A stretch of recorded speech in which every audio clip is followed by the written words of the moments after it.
माननीय सदस्यगण, item number 1 Shrimati Nirmala Sitharaman वित्त मंत्री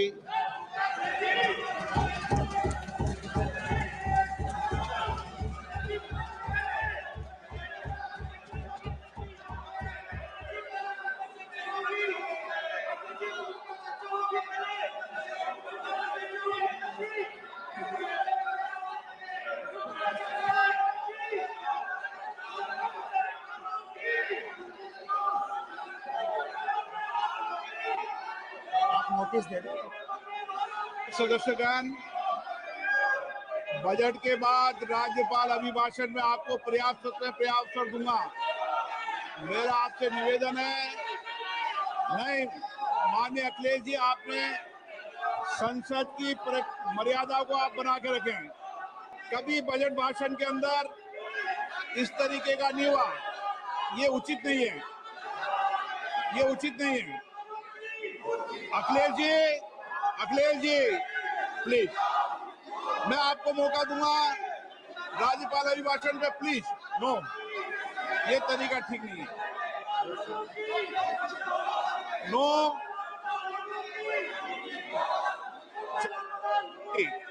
राज्यपाल अभिभाषण पे चर्चा होगी। नो तरीका। Honorable Speaker, I present the budget for 25-26. This budget continues our government's efforts to A. Accelerate growth, B. Secure inclusive development, C. Invigorate private sector investments, D. Uplift household sentiments, and E. Enhance spending power of India's rising middle class. Together, we embark on a journey to unlock our nation's tremendous potential for greater prosperity and global positioning under the leadership of Honorable Prime Minister Shri Narendra Modi.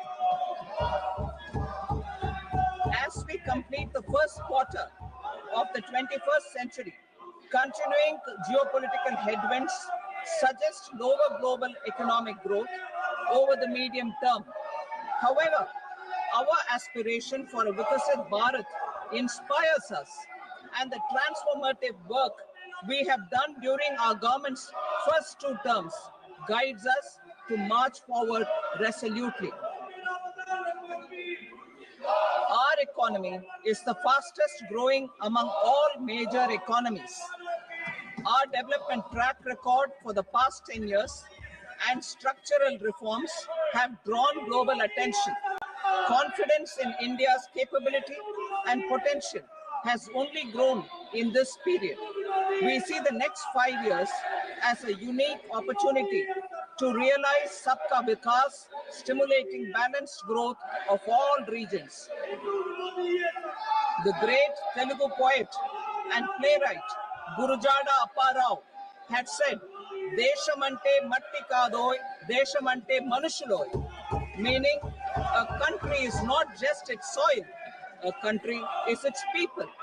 In line with this, for us, Vikasit Bharat encompasses zero poverty, 100% quality good school education, access to high quality, affordable and comprehensive healthcare, 100% skilled labor with meaningful employment, 70% women in economic activities, and farmers making our country the food basket of the world. In this budget, the proposed development measures span 10 broad areas, focusing on Garib, youth, Annadata, and Nari, spurring agricultural growth and productivity, building rural prosperity and resilience, taking everyone together on an inclusive growth path, boosting manufacturing and furthering Make in India, supporting MSMEs, enabling employment-led development, investing in people, economy, and innovation, securing energy supplies, promoting exports, and nurturing innovation. For this journey of development, our 4 powerful engines are agriculture, MSME, investments, and exports. The fuel, our reforms, our guiding spirit, inclusivity, and the destination, Vikasit Bharat. This budget aims to initiate transformative reforms across 6 domains. During the first 5 years, these will augment our growth potential and global competitiveness. The domains are taxation, power sector, urban development, mining, financial sector, and regulatory reforms. Agriculture as the first engine. Now I move to specific proposals, beginning with agriculture as the first engine.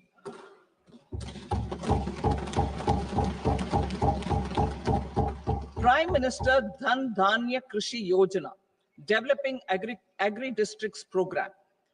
Motivated by the success of the aspirational district program, our government will undertake a Prime Minister Dhan Dhanya Krishi Yojana in partnership with states.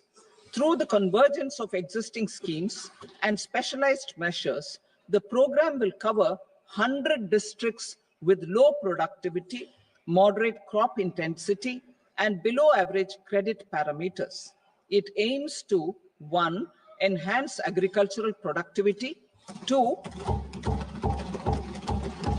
Adopt crop diversification and sustainable agricultural practices, 3. Augment post-harvest storage at the panchayat and block level, 4. Improve irrigation facilities, and 5. Facilitate availability of long-term and short-term credit. This program is likely to help 1.7 crore farmers. Building rural prosperity and resilience. A comprehensive multi-sectoral rural prosperity and resilience program will be launched in partnership with the states. This will address underemployment in agriculture through skilling, investment, technology, and invigorating the rural economy. The goal is to generate ample opportunities in rural areas so that migration is an option but not a necessity. The program will focus on rural women, young farmers, rural youth, marginal and small farmers, and landless families. The details are in Annexure A. Domestic best practices will be incorporated, and appropriate technical and financial assistance will be sought from multilateral development banks.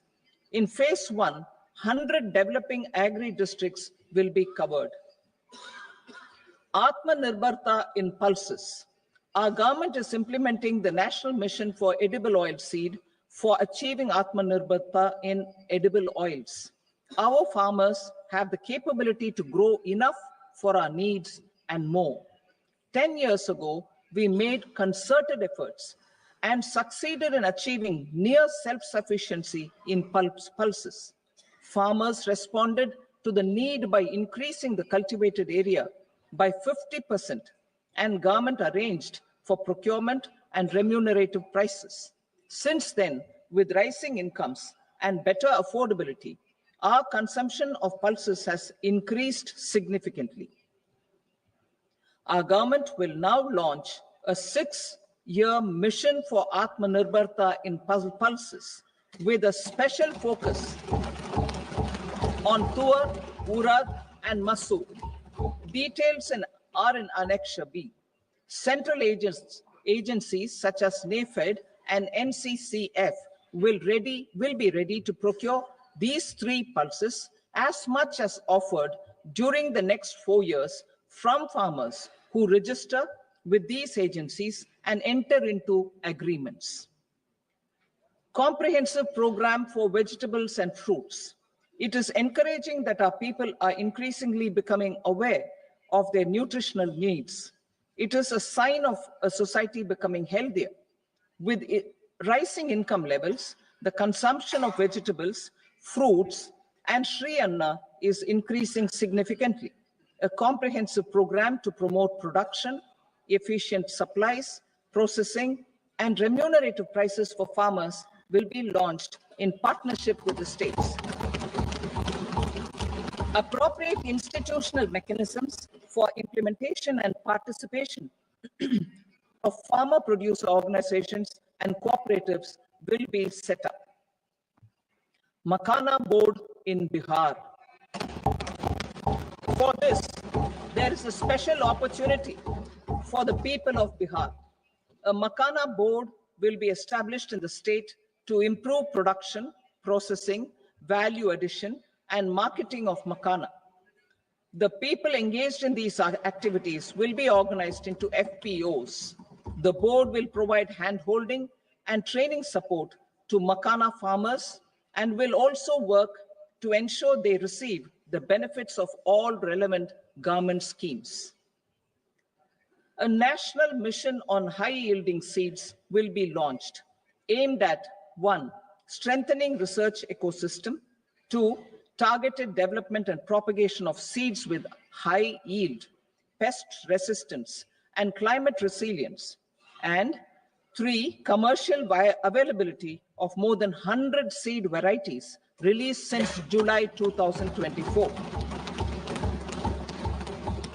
India ranks second largest globally in fish production and aquaculture. Seafood exports are valued at 60,000 crore rupees. To unlock the untapped potential of the marine sector, our government will bring in an enabling framework for sustainable harnessing of fisheries from Indian exclusive economic zone and high seas, with a special focus on the Andaman and Nicobar and Lakshadweep Islands. For the benefit of lakhs of cotton growing farmers, I am pleased to announce a mission for cotton productivity. This 5-year mission will facilitate significant improvements in productivity and sustainability of cotton farming and promote extra long staple cotton varieties. The best of science and technology support will be provided to farmers. Aligned with our integrated 5F vision for the textile sector, this will help in increasing incomes of the farmers and ensure a steady supply of quality cotton for rejuvenating India's traditional textile sector. Kisan credit cards facilitate short-term loans for 7.7 crore farmers, fishermen, and dairy farmers. The loan limit under modified interest subvention scheme will be enhanced from 3 lakh rupees to 5 lakh rupees for loans taken through the KCC. For Atmanirbharta in urea production, our government had reopened 3 dormant urea plants in the eastern region. To further augment urea supply, a plant with annual capacity of 12.7 lakh metric tons will be set up at Namrup in Assam.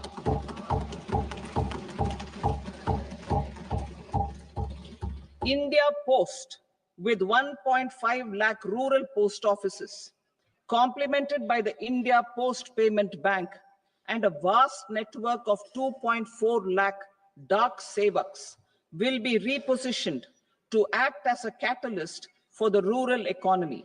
Details are at Annexure C. India Post will also be transformed as a large public logistics organization. This will meet the rising needs of Vishwakarmas, new entrepreneurs, women, self-help groups, MSMEs, and the large business organizations. Our government will provide support to NCDC for its lending operations for the cooperative sector. MSMEs as the second engine. Now I move to MSMEs as the second engine, which encompasses manufacturing and services with a focus on MSMEs numbering 5.7 crores. Currently, over 1 crore registered MSMEs, employing 7.5 crore people and generating 36% of our manufacturing, have come together to position India as a global manufacturing hub. with their quality products.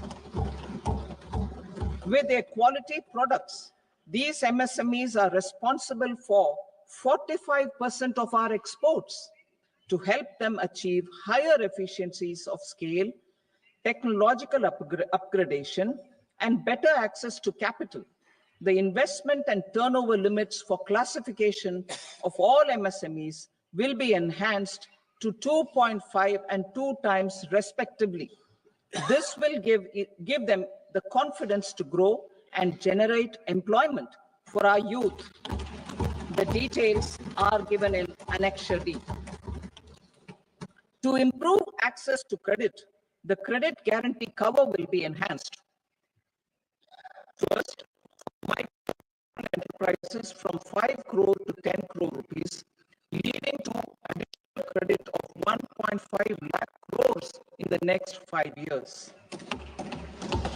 Second, for startups from 10 crore rupees to 20 crore rupees, with the guarantee fee being moderated to 1% for loans in 27 focus sectors, which are important for Atmanirbhar Bharat. And for well-run exporter MSMEs, for term loans up to 20 crore rupees. Also for the micro enterprises, we will introduce customized credit cards with a 5 lakh rupee limit for micro enterprises registered on Udyam portal. In the first year, 10 lakh such cards will be issued.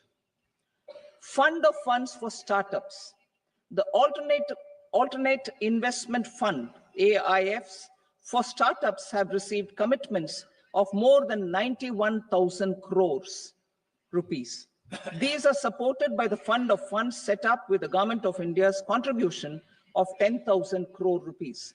Now, a new fund of funds with expanded scope and a fresh contribution of another 10,000 crore rupees will be set up. A new scheme will be launched for 5 lakh women, scheduled castes and scheduled tribes, first-time entrepreneurs. This will provide term loans up to 2 crore rupees during the next 5 years. The scheme will incorporate lessons from the successful Stand Up India scheme. Online capacity building for entrepreneurship and managerial skills will also be organized. Measures for labor-intensive sectors. To promote employment and entrepreneurship opportunities in labor-intensive sectors, our government will undertake specific policy and facilitation measures. To enhance the productivity, quality, and competitiveness of India's footwear and leather sector, a focused product scheme will be implemented. The scheme will support design capacity, component manufacturing, and machinery required for production of non-leather quality footwear, besides the support for leather footwear and products. The scheme is expected to facilitate employment for 22 lakh persons, generate over 4 lakh crore rupees, and exports of over 1.1 lakh crore rupees. Measures for the toys sector. Building on the National Action Plan for Toys, we will implement a scheme to make India a global hub for toys. The scheme will focus on development of clusters, skills, and a manufacturing ecosystem that will create high quality, unique, innovative, and sustainable toys that will represent the Made in India brand. Support for food processing. In line with our commitment towards Purvodaya, we will establish a National Institute of Food Technology, Entrepreneurship, and Management in Bihar.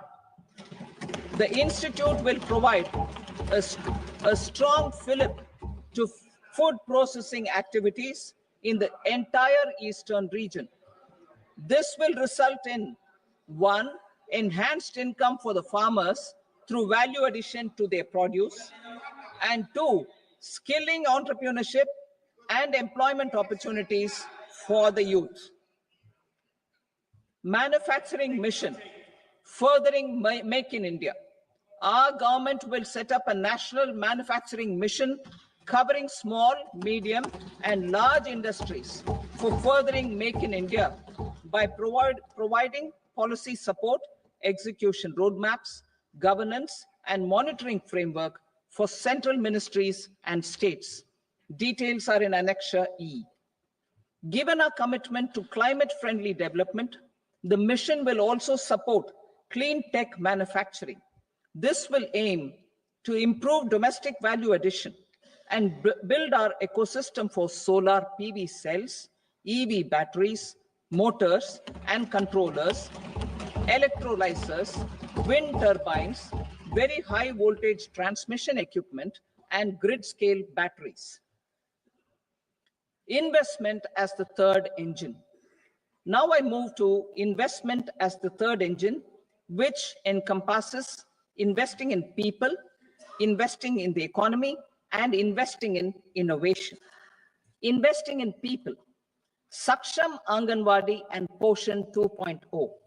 Saksham Anganwadi and Poshan 2.0 program provides nutritional support to more than 8 crore children, 1 crore pregnant women and lactating mothers all over the country, and about 20 lakh adolescent girls in aspirational districts and the Northeast region. The cost norms for these nutritional support will be enhanced appropriately. Atal Tinkering Labs. 50,000 Atal Tinkering Labs will be set up in government schools in the next 5 years to cultivate the spirit of curiosity and innovation and foster a scientific temper among young minds. Broadband connectivity to government secondary schools and PHCs. Broadband connectivity will be provided to all government secondary schools and primary health centers in rural areas under the BharatNet project. Bharatiya Bhasha Pustak Scheme. We propose to implement a Bharatiya Bhasha Pustak scheme to provide digital form Indian language books for schools and for higher education. This aims to help students understand their subjects better and in their language. National Centers of Excellence for Skilling. Building on the initiative announced in the July 24 budget, 5 national centers of excellence for skilling will be set up with global expertise and partnerships to equip our youth with the skills required for Make for India, Make for the World manufacturing. The partnership will cover curriculum design, training of trainers, and a skills certification framework and periodic reviews. Expansion of capacity in IITs. Total number of students in 23 IITs has increased 100% from 65,000 to 1.35 lakh in the past 10 years.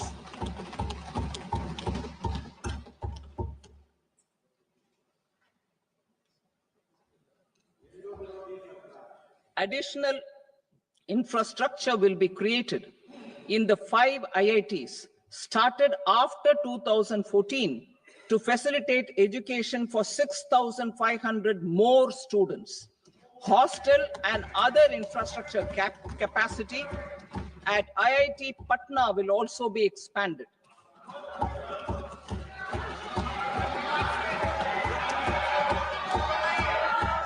Center of Excellence.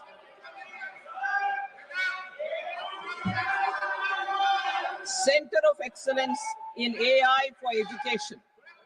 I had announced 3 centers of excellence in artificial intelligence for agriculture, health, and sustainable cities in 2023. Now a center of excellence in artificial intelligence for education will be set up with a total outlay of 500 crores. Expansion of medical education. Our government has added almost 1.1 lakh undergraduate and postgraduate medical education seats in 10 years, an increase of 130%. In the next year, 10,000 additional seats will be added in medical colleges and hospitals towards the goal of adding 75,000 seats in the next 5 years. Daycare and cancer centers in all district hospitals. Our government will facilitate setting up of daycare cancer centers in all district hospitals in the next 3 years. 200 centers will be established in 25-26 itself. Strengthening urban livelihoods. Our government has been giving priority to assisting urban poor and vulnerable groups. A scheme for socio-economic upliftment of urban workers will be implemented to help them improve their incomes, have sustainable livelihoods, and a better quality of life. PM Swanidhi scheme has benefited more than 68 lakh street vendors, giving them respite from high interest informal sector loans. Building on this success, the scheme will be revamped with enhanced loans from banks, UPI-linked credit cards with 30,000 rupees limit, and capacity building support. Social Security scheme for welfare of online platform workers. Gig workers of online platforms provide great dynamism to the new age services economy. Recognizing their contribution, our government will arrange for their identity cards and registration on the e-Shram portal. They will be provided healthcare under PM Jan Arogya Yojana. This measure is likely to assist in 1 crore gig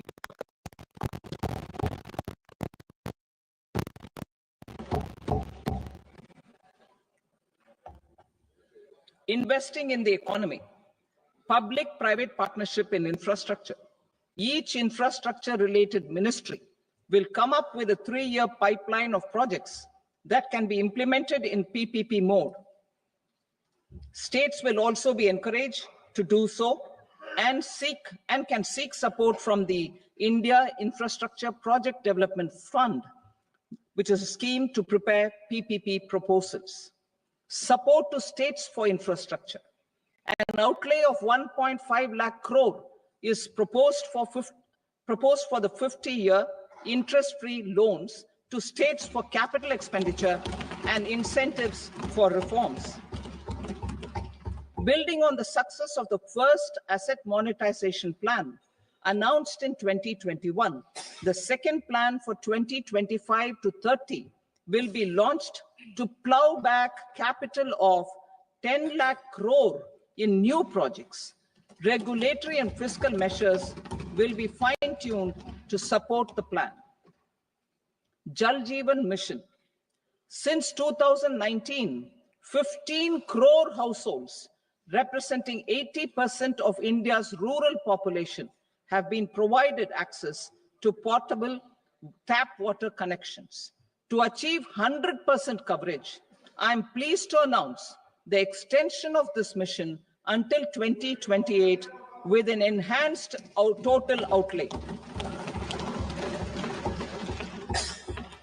The mission's focus will be on the quality of infrastructure and O&M of rural piped water supply schemes through Jan Bhagidari.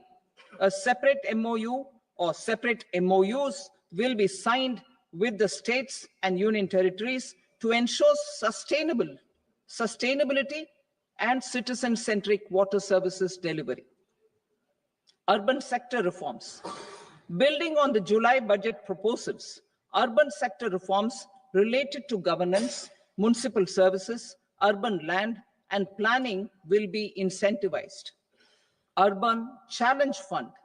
The government will set up an Urban Challenge Fund of 1 lakh crore rupees to implement the proposals for cities as growth hubs. creative redevelopment of cities and for water and sanitation purposes announced in the July budget.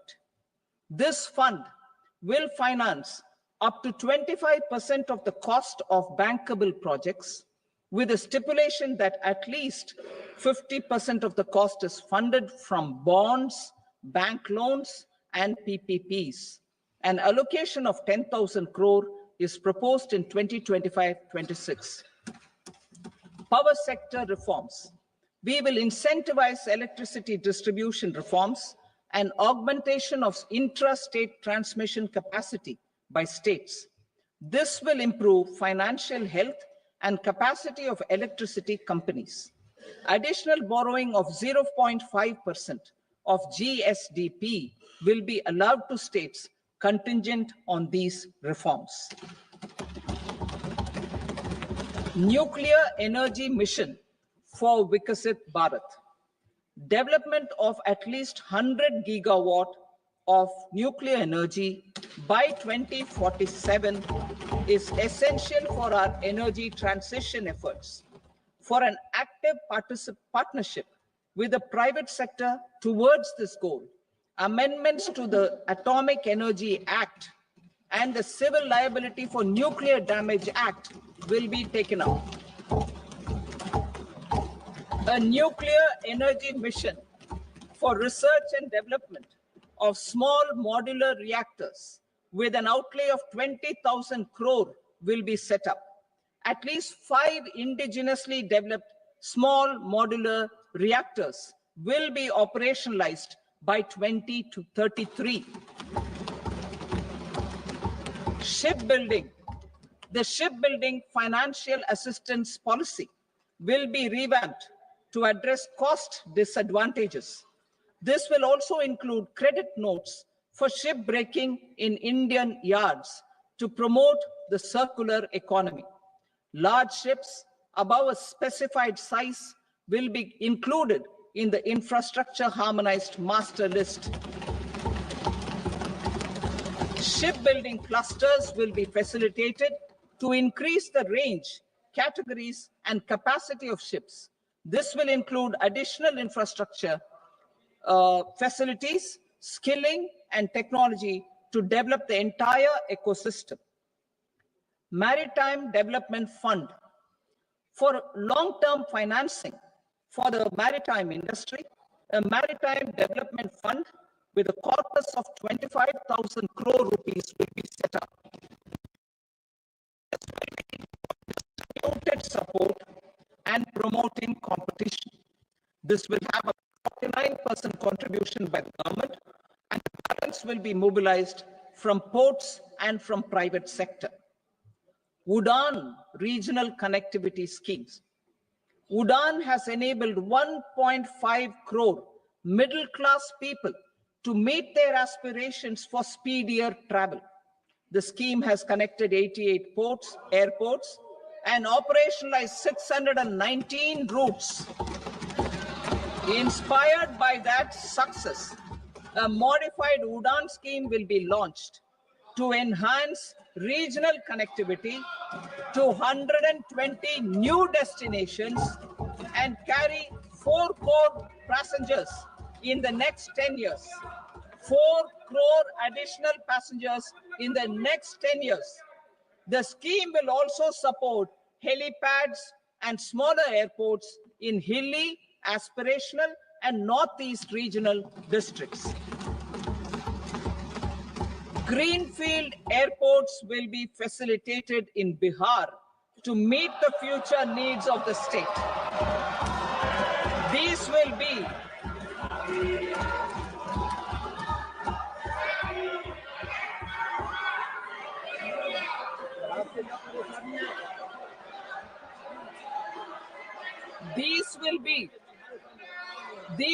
be in addition to the expansion of the capacity of Patna Airport and a brownfield airport in Beta. Western Kosi Canal project in Mithilanchal.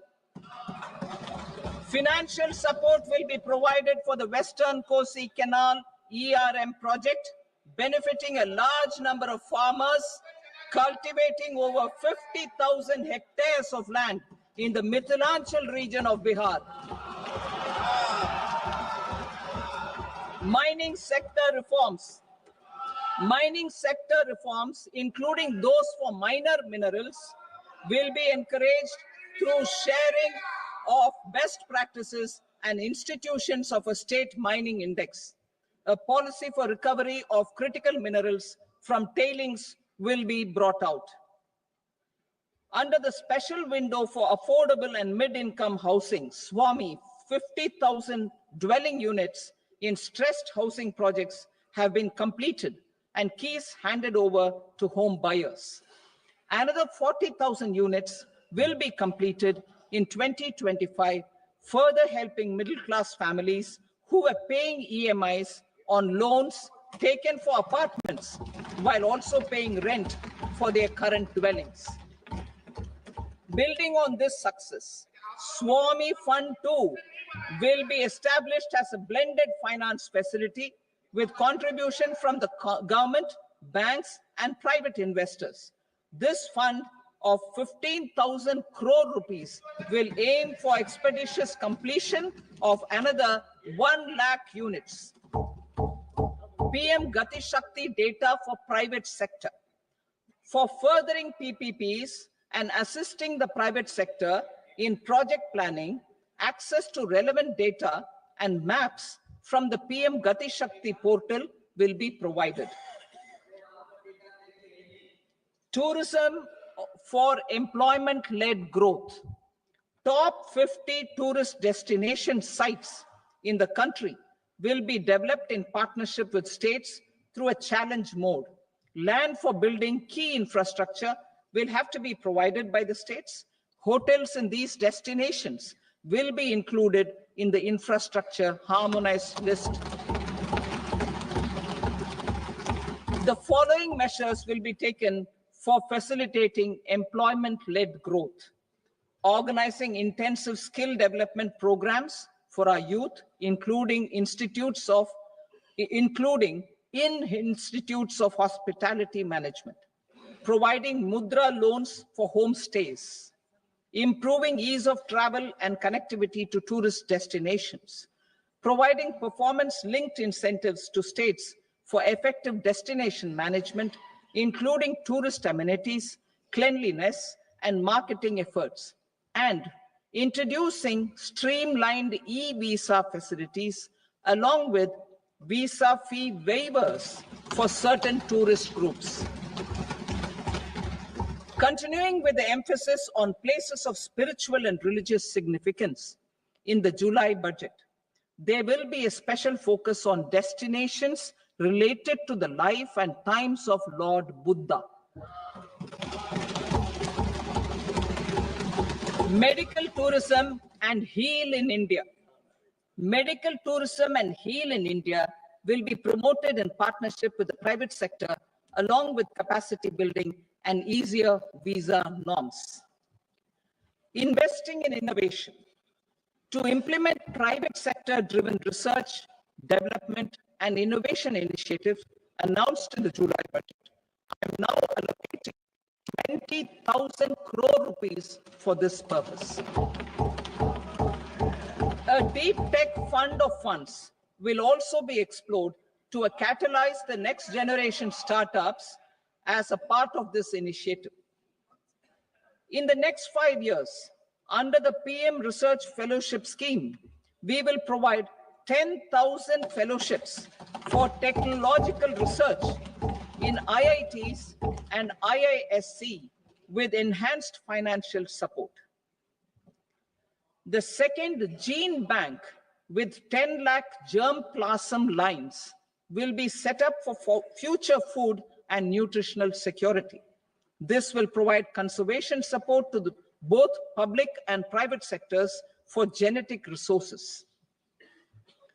We will start a national geospatial mission to develop foundational geospatial infrastructure and data.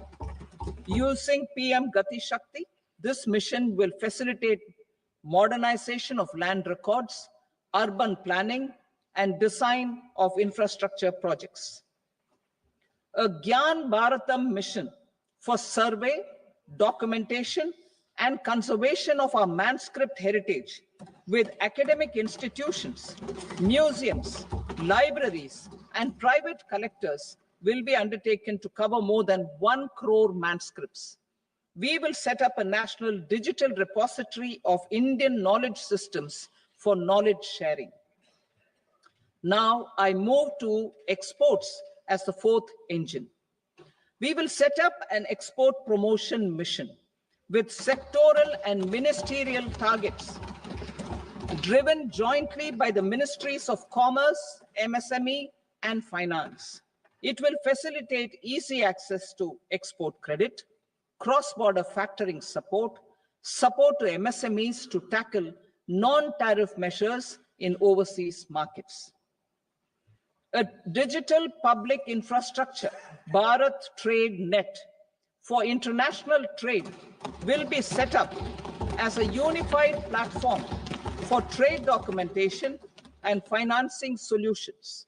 This will complement the Unified Logistics Interface platform. The BTN will be aligned with international practices.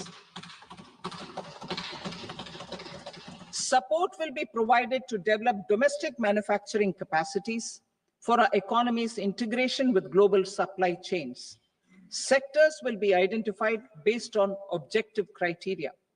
Facilitation groups with participation of senior officers and industry representatives will be formed for select products and supply chains. Through this, there are huge opportunities related to Industry 4.0, which needs high skills and talent. Our youth have both. Our government will support the domestic electronic equipment industry to leverage this opportunity for the benefit of our youth. A national framework will be formulated as guidance to states for promoting global capability centers in emerging Tier 2 cities. This will suggest measures for enhancing availability of talent and infrastructure, building bylaw reforms, and mechanisms for collaboration with industry. Our government will facilitate upgradation of infrastructure and warehousing for air cargo, including high-value perishable horticultural produce. Cargo screening and customs protocol will be streamlined and made user-friendly. Reforms as the fuel. Over the past 10 years, our government has implemented several reforms for convenience of taxpayers, such as faceless assessment, 2, taxpayer charter, 3, faster returns, 4, almost 99% returns being on self-assessment, and 5, Vivad Se Vishwas scheme.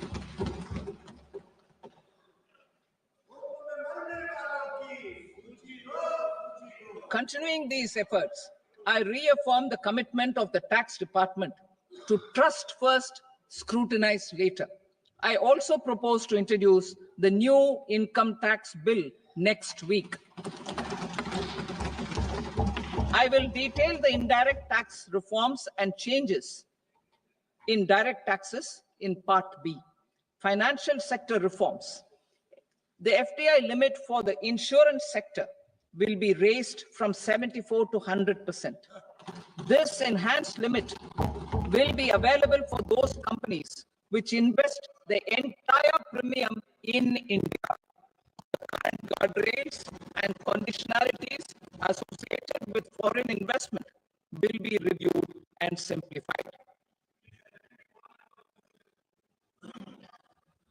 The services of India Post Payment Bank will be deepened and expanded in rural areas. NABFID will set up a partial credit enhancement facility for corporate bonds for infrastructure. Public sector banks will develop Grameen Credit Score Framework to serve the credit needs of SHG members and people in rural areas. A forum for regulatory coordination and development of pension products will be set up. To implement the earlier announcement on simplifying the KYC processes, the revamped central KYC registry will be rolled out in 2025. We will also implement a streamlined system for periodic updating. Requirements and procedures for speedy approval of company mergers will be rationalized. The scope for fast-track mergers will also be widened and the process made simpler. As proposed in the interim budget, we signed bilateral investment treaties with 2 countries in 2024 to encourage sustained foreign investment, and in the spirit of First Develop India, the current model BIT will be revamped and made more investor-friendly.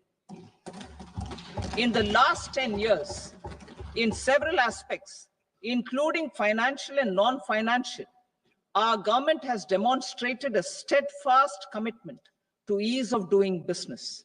We are determined to ensure that our regulations must keep up with technological innovations and global policy developments. A light touch regulatory framework based on principles and trust will unleash productivity and employment. Through this framework, we will update regulations that were made under old laws. To develop this modern, flexible, people-friendly, and trust-based regulatory framework appropriate for the 21st century, I propose 4 specific measures. A high-level committee for regulatory reforms will be set up for a review of all non-financial sector regulations, certifications, licenses, and permissions. The committee will be expected to make recommendations within a year. The objective is to strengthen trust-based economic governance and take transformational measures to enhance ease of doing business, especially in matters of inspection and compliances. States will be encouraged to join in this endeavor. An investment friendliness index of states will be launched in 2025 to further the spirit of competitive, cooperative federalism. Under the Financial Stability and Development Council, a mechanism will be set up to evaluate impact of the current financial regulations and subsidiary instructions. It will also formulate a framework to enhance their responsiveness and development of the financial sector. In the Jan Vishwas Act 2023, more than 180 legal provisions were decriminalized. Our government will now bring up the Jan Vishwas Bill 2.0 to decriminalize more than 100 provisions in various laws.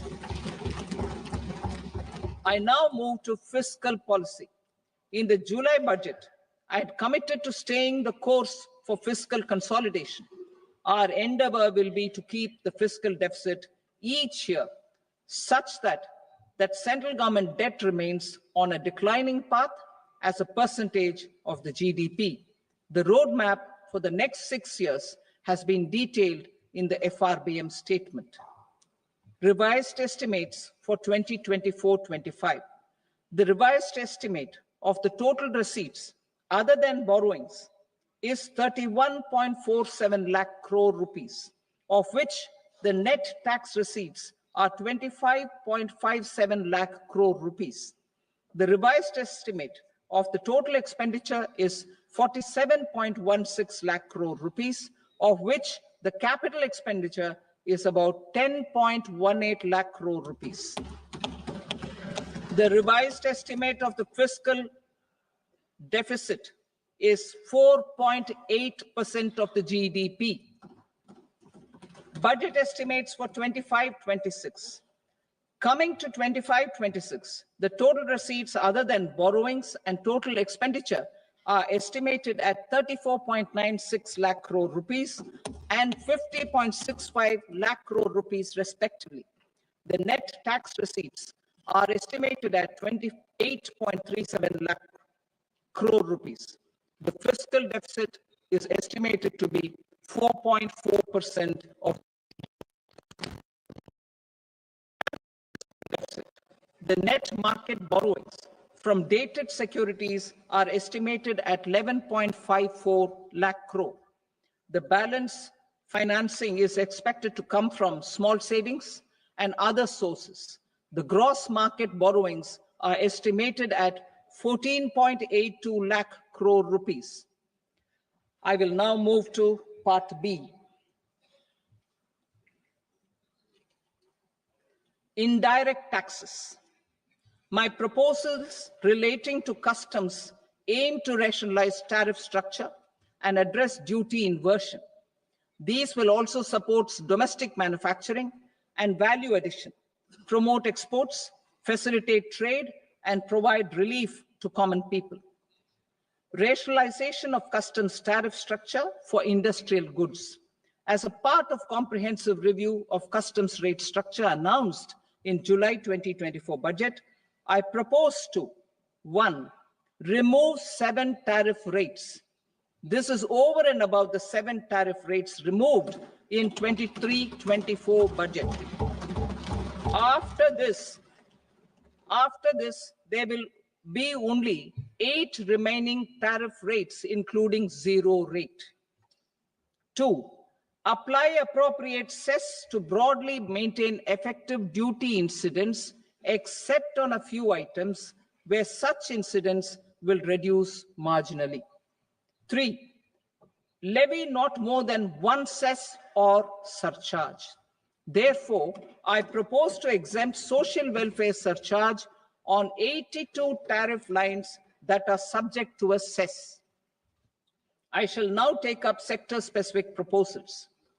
To provide relief to patients, particularly those suffering from cancer, rare diseases, and other severe chronic diseases, I propose to add 36 life-saving drugs and medicines to the list of medicines fully exempted from basic custom duty.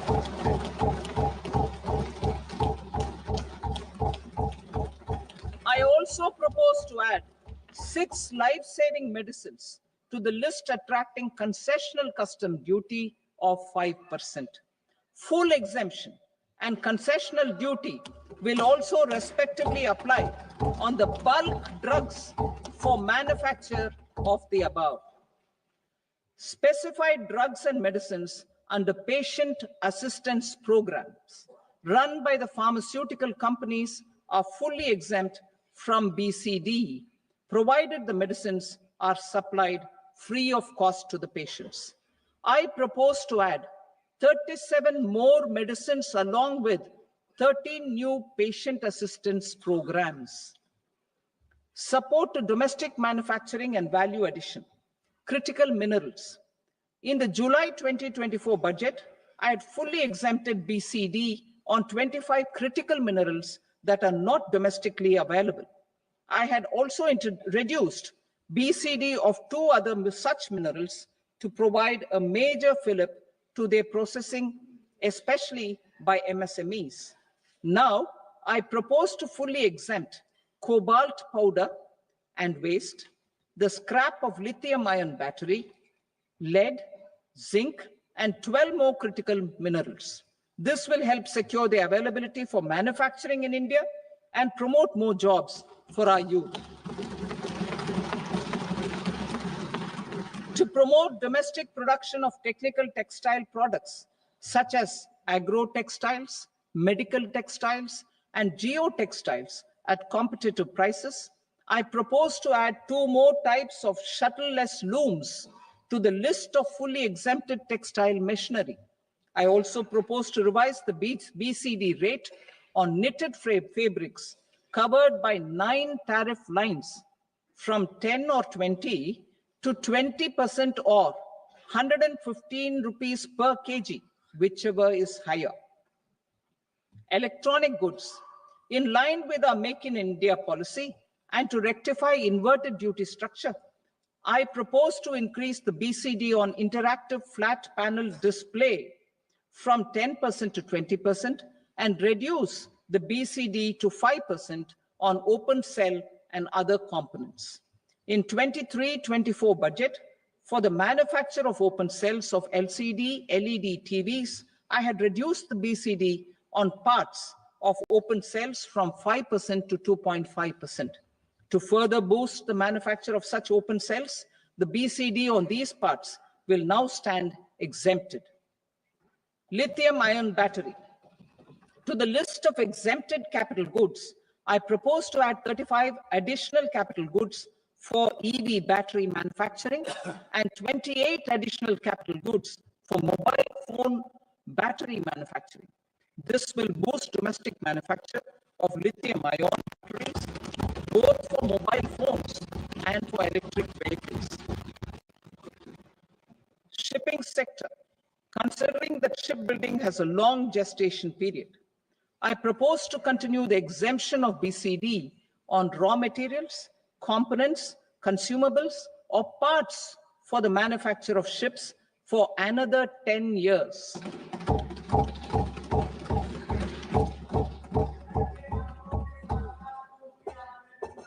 I also propose the same dispensation for shipbreaking to make it more competitive. Telecommunication.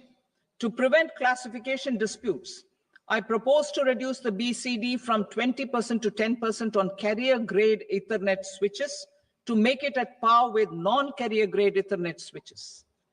Export promotion.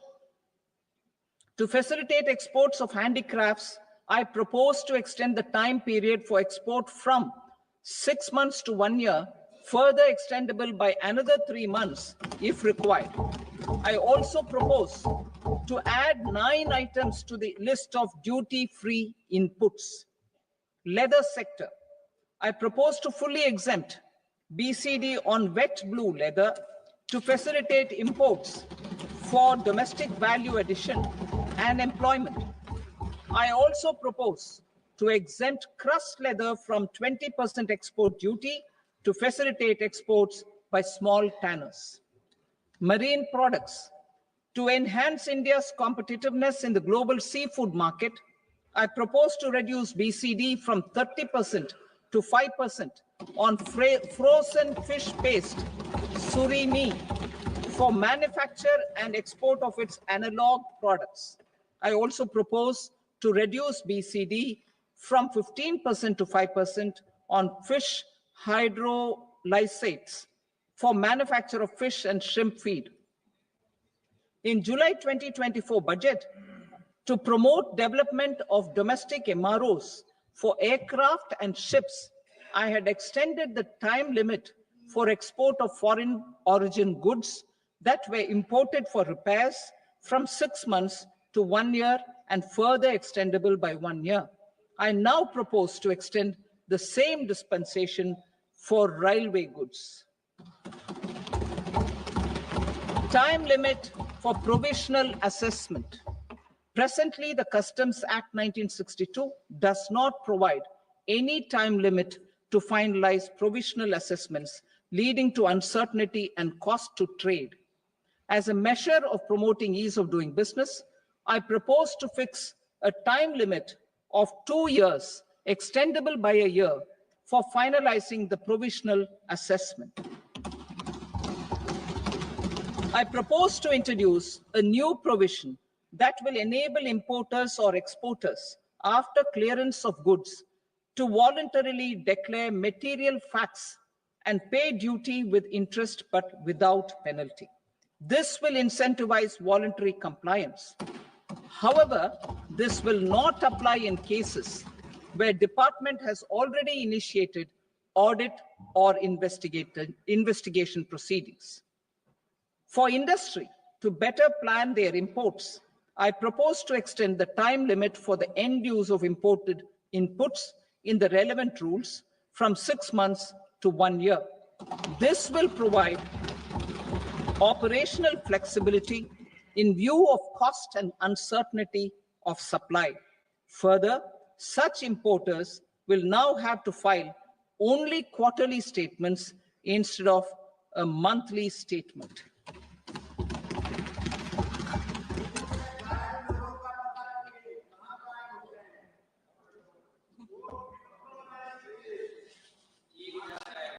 I now come to my direct tax proposals.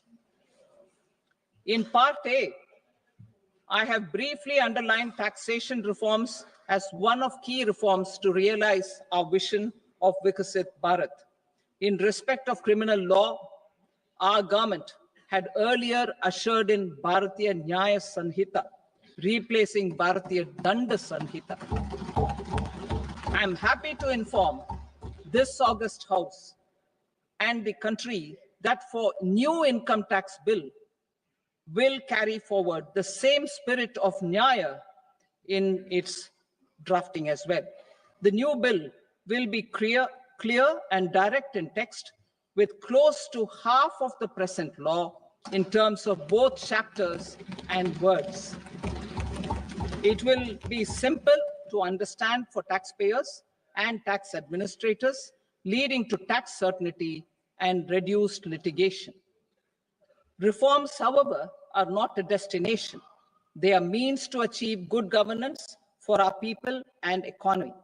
Providing good governance primarily involves being responsive.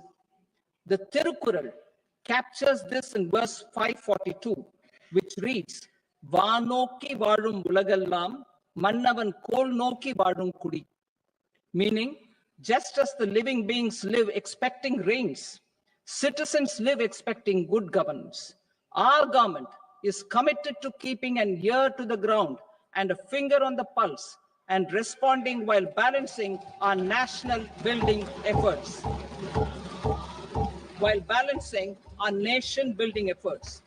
The following measures will detail just how our government will, under the guidance of PM Modi, has taken steps to understand and address. I repeat that sentence, sir. The following measures will detail just how our government, under the guidance of PM Modi, has taken steps to understand and address the needs voiced by our citizens. My tax proposals are guided by this spirit. The objectives of my proposals are as follows.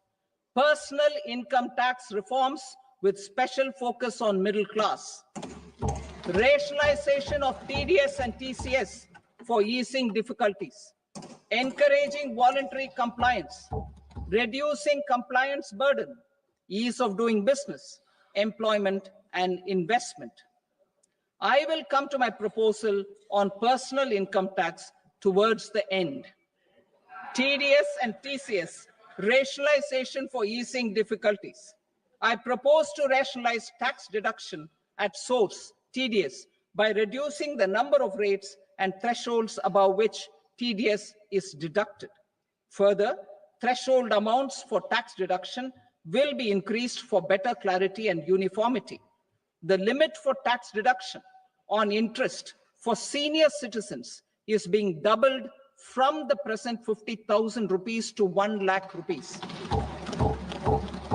Similarly, the annual limit of 2.40 lakh rupees for TDS on rent is being increased to 6 lakh rupees. This will reduce the number of transactions liable to TDS, thus benefiting small taxpayers receiving small payments. The threshold to collect tax at source, the TCS, on remittances under RBI's liberalized remittance scheme, the LRS, is proposed to be increased from 7 lakh to 10 lakhs. I also propose to remove TCS on remittances for education purposes, where such remittances is out of a loan taken from a specified financial institution. Both TDS and TCS are being applied on any transaction related to sale of goods. To prevent such compliance difficulties, I propose to omit the TCS. I also propose that the provisions of the higher TDS deduction will now apply only in non-PAN cases. In July 2024, the delay for payment of TDS up to the due date of filing statement was decriminalized. I propose to provide the same relaxation to TCS provisions as well. The government under the leadership of Prime Minister Modi believes in Sabka Saath, Sabka Vikas, Sabka Vishwas, and Sabka Prayas. In line with this, we brought in updated return facility in 2022 for voluntary compliance by taxpayers who had omitted to report their correct income. Our trust in taxpayers was proved right. Nearly 90 lakh taxpayers voluntarily updated their incomes by paying additional tax. Taking this trust further, I now propose to extend the time limit to file updated returns for any assessment year from the current limit of 2 years to 4 years. I propose to reduce the compliance burden for small charitable trusts and institutions by increasing their period of registration from 5 years to 10 years. It is also proposed that disproportionate consequences do not arise for minor defaults, such as incomplete applications filed by charitable entities. Presently, taxpayers can claim the annual value of self-occupied properties as nil only on the fulfillment of certain conditions. Considering the difficulties faced by taxpayers, it is proposed to allow the benefit of 2 such self-occupied properties without any condition. To streamline the process of transfer pricing and to provide an alternative to yearly examination, I propose to introduce a scheme for determining arm's length price of international transaction for a block period of 3 years. This will be in line with global best practices. With a view to reduce litigation and provide certainty in international taxation, the scope of safe harbor rules is being expanded. A number of senior and very senior citizens have very old national savings schemes accounts. As interest is no longer payable on such accounts, I propose to exempt withdrawals made from NSS by individuals on or after 29th August 2024. I am also proposing to allow similar treatment to NPS Vatsalya accounts as is available to normal NPS accounts subject to overall limits. In my speech in July 2024, I had promised that all processes, including giving effect to appellate orders, shall be digitalized and made paperless over the next 2 years. So I'm happy to announce that digitalization is being made operational now. In July 2024, we brought in the Vivad Se Vishwas scheme to resolve income tax disputes pending in appeal. The scheme has received a great response, with nearly 33,000 taxpayers having availed of the scheme to settle their disputes. I have a few proposals to promote investment and employment. It is proposed to provide a presumptive taxation regime for non-residents who provide services to a resident company that is establishing or operating an electronics manufacturing facility. I further propose to introduce a safe harbor for tax certainty for non-residents who store components for supply to specified electronics manufacturing units. Presently, the tonnage tax scheme is available only to seagoing ships. The benefits of existing tonnage tax scheme are proposed to be extended to inland vessels registered under the Indian Vessels Act 2021 to promote inland water transport in the country. Extension for incorporation of startups.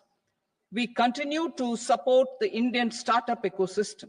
I propose to extend the period of incorporation by 5 years to allow the benefit available to startups which are incorporated before 1/4/2030.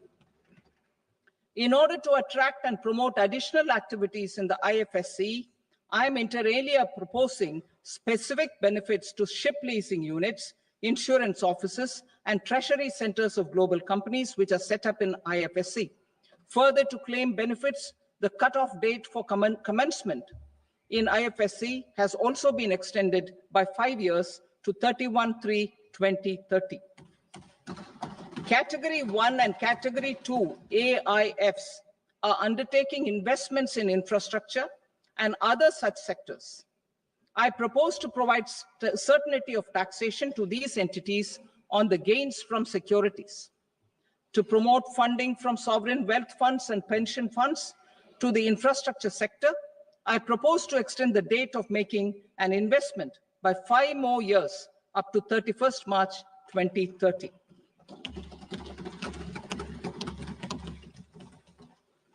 Personal income tax reforms with special focus on middle class. Democracy, demography, and demand are the key support pillars in our journey towards Vikasit Bharat. The middle class provides strength for India's growth. This government, under the leadership of Prime Minister Modi, has always believed in the admirable energy and ability of the middle class in nation building. In recognition of their contribution,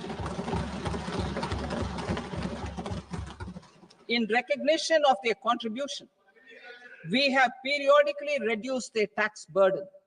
Right after 2014, the nil tax slab was raised to 2.5 lakhs of rupees, which was further raised to 5 lakh rupees in 2019 and to 7 lakh rupees in 2023. This is reflective of our government's trust on the middle class taxpayers. I am now happy to announce that there will be no income tax payable up to income of 12 lakh rupees.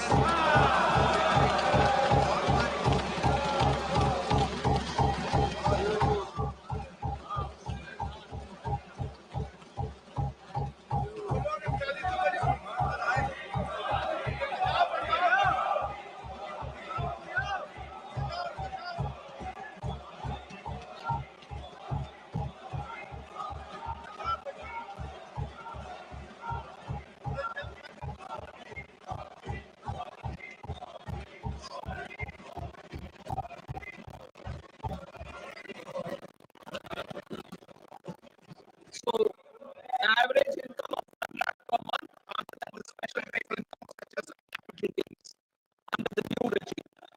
This limit will be 12.75 lakh for salaried taxpayers due to the standard deduction of 75,000. Slabs and rates are being changed across the board to benefit all taxpayers. The new structure will substantially reduce the taxes of the middle class and leave more money in their hands, boosting household consumption, savings, and investment. In the new tax regime, I propose to revise tax rate structures as follows: 0 to 4 lakh rupees nil, 4.8 lakh rupees to 4 to 8 lakh rupees 5%, 8 to 12 lakh rupees 10%, 12 to 16 lakh rupees 15%, 16 to 20 lakh rupees 20%, 20 to 24 lakh rupees 25%, and above 24 lakh rupees 30%. To taxpayers up to 12 lakh of normal income other than special rate income such as capital gains. I read that again. To taxpayers up to 12 lakh of income other than special rate income such as capital gains, tax rebate is being provided in addition to the benefit due to slab rate reduction in such a manner that there is no tax payable by them. The total tax benefit of slab rate changes and rebate at different income levels can be illustrated with a few examples. A taxpayer in the new regime with an income of 12 lakh rupees will get a benefit of 80,000 rupees in tax, which is 100% of tax payable as per the existing rates. A person having income A person having income of 18 lakh rupees will get a benefit of 70,000 rupees in tax. That is 30% of tax payable as per existing rates. A person with an income of 25 lakh gets a benefit of 1,10,000 rupees, that is 25% of his tax payable as per existing rates. Details of my tax proposals are given in the annexure.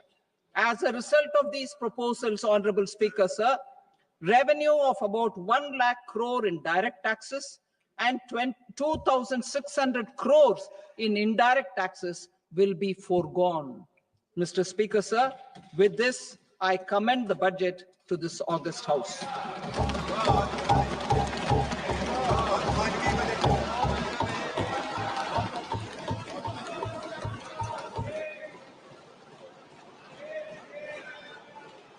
Item number 2, Srimati Nirmala Sitharaman. Sir, with your permission, I rise to lay on the table the following statements under Section 3(1) of the Fiscal Responsibility and Budget Management Act, 2003. Medium-term fiscal policy cum fiscal policy strategy statement and macroeconomic framework statement. Item number 3, Srimati Nirmala Sitharaman. Sir, with your permission, I rise to move for leave to introduce the Finance Bill 2025. प्रश्न ये है कि विधेयक को पुनर्स्थापित करने की अनुमति प्रदान की जाए।